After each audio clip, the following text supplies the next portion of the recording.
Hello everyone, कैसे हैं आप सब। Welcome to scholar Sonal academy. तो आज का जो मेरा टॉपिक है वो साइकोलॉजी का है। ठीक है, और मैं बहुत इंटरेस्टिंग वे में जो है आपको एक थ्योरी जो है वो करवाना स्टार्ट कर रही हूँ।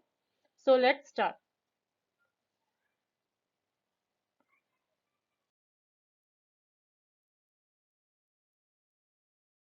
तो स्टूडेंट्स, आज का हमारा जो टॉपिक है वो है टॉलमैन साइन लर्निंग, जो कि हमारी थ्योरी है।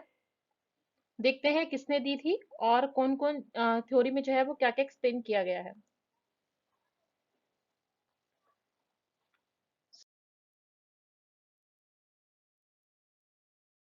तो let's start. Tolman sign learning, ये जो हमारी थ्योरी है ये दी गई थी एडवर्ड चेस टॉलमैन ने 1886 टू 1959 तक।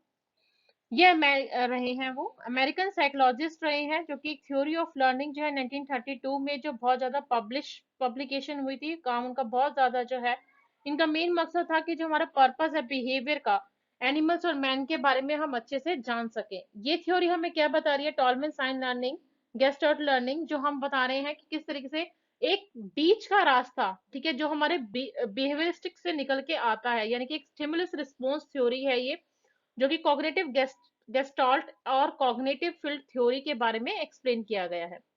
अगर हम इसको सिंपल वे में देखें तो हमारे एडवर्ड चेस टॉलमन जो है, इन्होंने ये थ्योरी लिखी थी। ठीक है, जो कि अमेरिकन साइकोलॉजिस्ट रहे हैं। इन्होंने लर्निंग थ्योरी पे वर्क किया है, ताकि जो हमारा पर्पस है बिहेवियर का, चाहे वो एनिमल का हो चाहे मैन का हो, हम उसके बारे में अच्छे से डीपली जान सके कि किस तरीके से एक स्टिमुलस रिस्पॉन्स जो है वो थ्योरी में आ सकता है।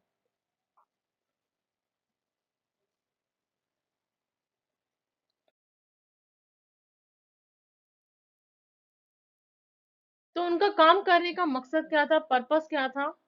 पर्पस ये था, it recognise the initiation of behaviour through stimulus simulation.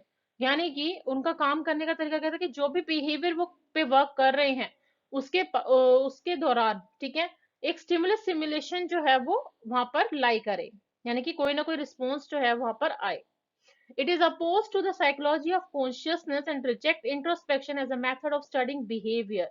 यानी कि ये साइकोलॉजी जो है वो आपका क्या काम कर रही थी, या तो फिर रिजेक्ट कर रही थी जब हम स्टडी करते बिहेवियर को, या तो फिर हमें एक्सेप्ट करती उस मेथड्स को। It believe in behaviourism objective methods of collecting data and interested in precise measurement of behaviour. यानी कि वो बिलीव कर रही थी ऐसे बिहेवियरिज्म के ऑब्जेक्ट्स पे, जो भी डाटा वो कलेक्ट कर रहे थे उसमें बहुत ज्यादा इंटरेस्ट लिया जा रहा था। ठीक है, चीजें जो है बिहेवियर की मेजर की जा रही थी हर एक सिस्टमेटिक ऑर्डर में। It has faith in the modification of human behaviour. यानी कि उनका मानना ये था कि जो भी चेंजेस आते हैं ह्यूमन बिहेवियर के में अंदर, वो आने चाहिए।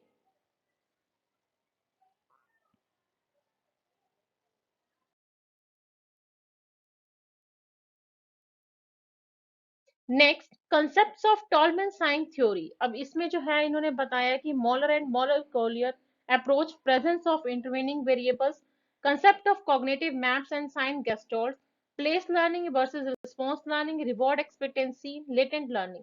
ठीक है, ये कुछ कंसेप्ट्स उन्होंने जो है वो क्लियर करते हैं। आप बोलोगे कि इनमें एग्जैक्टली है क्या, हम क्यों ये स्टडी कर रहे हैं, क्यों इनके सिर्फ नाम जानने से हमारा क्या होगा। ठीक है, तो मैं इसको डिटेल में जो है आपको एक्सप्लेन कर रही हूँ।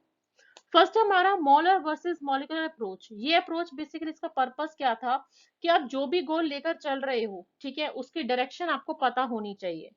ठीक है, आप ये नहीं हो कि जिस स्टेरियोटाइप हो। ठीक है, कांस्टेंट जो है आपका, जहां पे आपको जिस भी गोल पे जाना है उस पे आपका ध्यान होना चाहिए, ताकि आप की जो ग्रोथ है वो हो सके, आप बिल्टअप हो सको। ठीक है। नेक्स्ट है प्रेजेंस ऑफ इंटरवेनिंग वेरिएबल्स।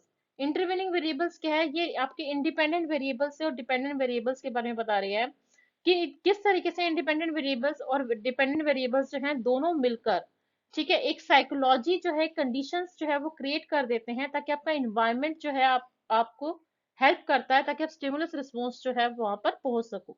जैसे कि काफी बार क्या होता है कि जो अगर चूहा को हम किसी पिंजरे में डाल देते हो, ठीक है, काफी बार क्या हो जाता है जब पिंजरे में डालते हैं तो वो बहुत ज्यादा हंग्री होता है। उसे नहीं पता कि उसे किस साइड जाना है, किस कौन सी डायरेक्शन जाना है, कौन सी डायरेक्शन नहीं जाना। बस वो इतना ज्यादा हंग्री है कि उसे जो है रास्ता जो है वो ढूंढना है। तो और बहुत ज्यादा इंटरेस्टिंग होता है वो उस टाइम पे ढूंढने की, क्योंकि उसे बहुत ज्यादा भूख लग रही होती है। नेक्स्ट है हमारा concept of cognitive maps and sign gestalts. Concept of cognitive maps क्या है कि हम काफी बार क्या करते हैं, कुछ रास्ते जो है रैट वगैरह के लिए बंद कर देते हैं, ठीक है, ताकि वो उस तक ना पहुंच पाए, ठीक है, ब्लॉक कर देते हैं उन्हें। तो इससे क्या होता है, वो अपनी मेंटेलिटी के थ्रू, यानी कि जो उसने अपने इन्वायरमेंट से सीखा है, ठीक है, राइट जाना लेफ्ट जाना, वो उन सब सारी चीजों को क्या करता है, यूज करता है, यानी कि अपनी मेंटल कैपेबिलिटी का यूज करता है, ताकि वो अपने गोल तक जो है वो पहुंच सके। नेक्स्ट है place learning versus response learning. Place learning versus response learning में क्या बताया टॉलमैन ने, इन्होंने बताया कि किस तरीके से इंडिविजुअली जो है मैटर नहीं करता कि स्पेसिफिक रिस्पॉन्स आपको मिले, ठीक है, ये स्टिमुलस रिस्पॉन्स जो थ्योरी है ये आपके डिपेंड कर रहा है आपके प्लेस पे, आपके थिंक पे, जहां पे आप लाई कर रहे हो एक्चुअली वहां पे, ठीक है, ये कोई फिक्स्ड मूवमेंट सीक्वेंस नहीं होता, ठीक है, ये ओवरऑल पाथ बताता है कि आपने अपने टारगेट को किस तरीके से अचीव कर रहा है। नेक्स्ट है रिवॉर्ड एक्सपेक्टेंसी। अब रिवॉर्ड एक्सपेक्टेंसी क्या बता रहा है, टॉलमैन ने ये चीजें मेंटेन करके चली थी, उनका जो मेन मकसद था, ताकि वो अपने पर्पस जो भी है उनका वो वहां तक पहुंच सके। तो उनका काम क्या था कि वो बहुत ज्यादा जो है चीजें लर्न करें, ताकि जो भी वो एक्सपेक्ट करके चल रहे हैं अपने रिजल्ट में, वो उनके एफर्ट्स जो है वो निखर के आ सके।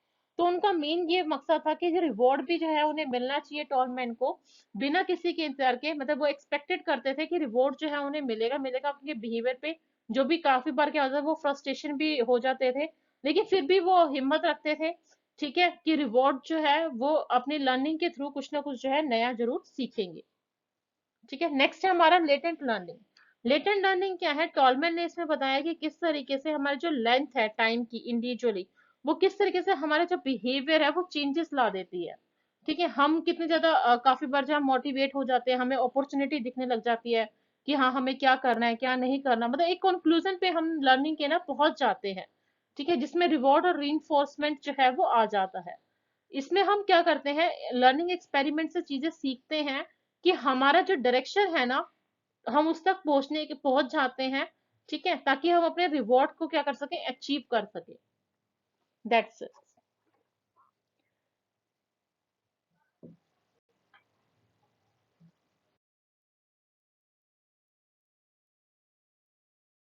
नेक्स्ट मैंने इसमें एक्सप्लेन करने की कोशिश की है एजुकेशनल इम्प्लीकेशन, जो कि बीएड और एमएड के कोर्स में डेफिनेटली जो है आती है एजुकेशनल इम्प्लीकेशंस, ठीक है।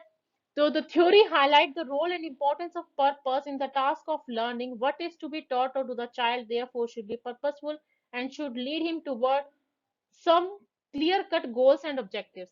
यानी कि फर्स्ट पॉइंट क्या बता रहा है कि कुछ हमें ऐसे रोल्स या इंपॉर्टेंस जो है हमारे पर्पस दिए जाते हैं, ताकि हम अपने टास्क को अचीव कर सके, ठीक है। जो भी हम सीख रहे हैं एक बच्चे को हमें इस तरीके से ट्रेन करना चाहिए ताकि वो अपने गोल्स तक जो है वो आसानी से पहुंच सके।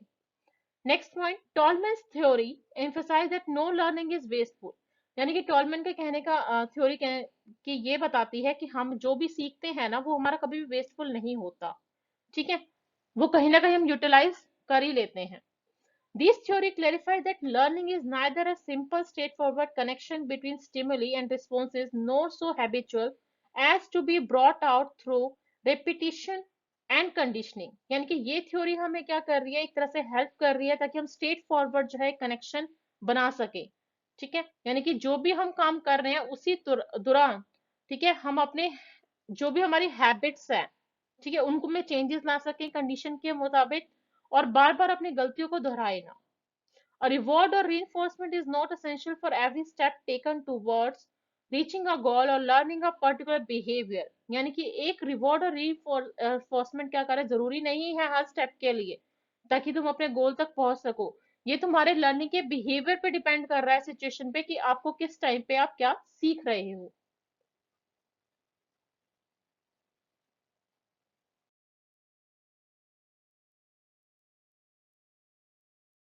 Thank you so much guys. अगर आपको मेरी वीडियो पसंद आए तो प्लीज लाइक एंड सब्सक्राइब करना मत भूलिएगा।